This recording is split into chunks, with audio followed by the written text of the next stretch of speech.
భక్తివన్ ప్రేక్షకులకు శుభోదయం 21/4/2025 స్వస్తి శ్రీ చాంద్రమానం విశ్వావసు నామ సంవత్సరం ఉత్తరాయణం వసంత ఋతువు చైత్రమాసం కృష్ణపక్ష అష్టమి సోమవారం అష్టమి మధ్యాహ్నం 1:49 వరకు నక్షత్రం ఉత్తరాషాఢ నక్షత్రం ఉదయం 8:05 వరకు వర్జ్యం మధ్యాహ్నం 12:06 నుండి 1:42 వరకు దుర్ముహూర్తాల మధ్యాహ్నం 12:22 నుండి 1:12 వరకు మళ్ళీ మధ్యాహ్నం 2:58 3:47 వరకు సూర్యోదయం 5:44 సూర్యాస్తమయం 6:13 అమృత గడి రాత్రి 12:49 1:40 వరకు రాహుకాలం ఈరోజు ఉదయం 7:30 9 వరకు రాహుకాలం శుభ సమయం లేదు ఈరోజు అష్టమం అవడం వల్ల సాధ్యాయోగం సాయంత్రం 6:47 కౌలవ మధ్యాహ్నం 1:49 తైతుల రాత్రి 1:26 ఈరోజు దినారంభ చక్రంలో ముందుగా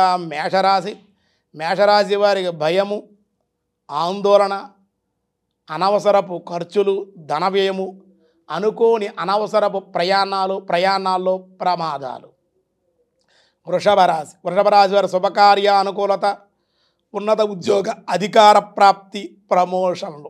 మిథున రాశి సంఘంలో కీర్తి వృత్తి వ్యాపారాల్లో ధనయోగం వ్యవసాయ మూలకంగా లాభాలు శుభవార్తలు. కర్కాటక రాశి కీర్తి మృష్టాన్న భోజనాలు కార్యసిద్ధి వాహన యోగం. సింహరాశి దేశాంతర ప్రయాణాలు బంధుమిత్రుల యొక్క దర్శనము దేవాలయ దర్శనాలు. కన్యారాశి కుటుంబ సమస్యలు వృత్తియందు రుణాలు తీర్చలేక విచారము. తులారాశి వృత్తియందు ధన వ్యయము జాయింట్దారులతో సమస్యలు వ్యాపారంలో నష్టాలు. వృశ్చిక రాశి భోజన సౌఖ్యం శుభకార్యాల్లో పాల్గొనుట ధనలాభం మనోల్లాసం మాతృ సౌఖ్యం. ధనస్సు రాశి ఉద్యోగంలో ప్రమోషన్లు అనుకోని ప్రయాణాలు 4 రకాలుగా ధనం అందే అవకాశం.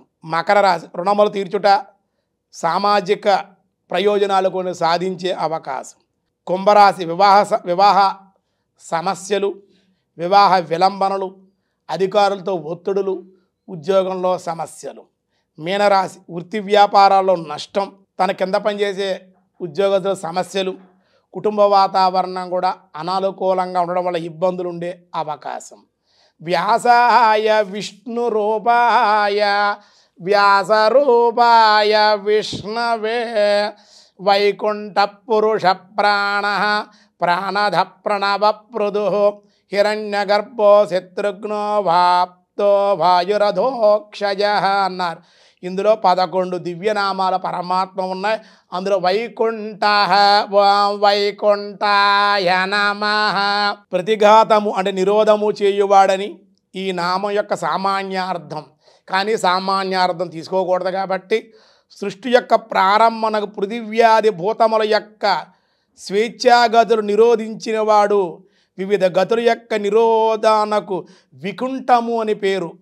అట్టి వికుంఠమునకు కర్తయగుడి చేత వైకుంఠుడు వికుంఠము ఆ వికుంఠాలన్నీ కూడా ఆ నిరోధాలన్నీ కూడా తొలగించేటువంటి వాడు కాబట్టి ఆ నికుంఠుని పేరే ఆ నికుంఠుని కర్తయగుడి చేత ఆయన వైకుంఠుడు అన్నారు. అయితే వైకుంఠంగా వైకుంఠుడిగా ప్రసిద్ధి చెందాడు స్వామి.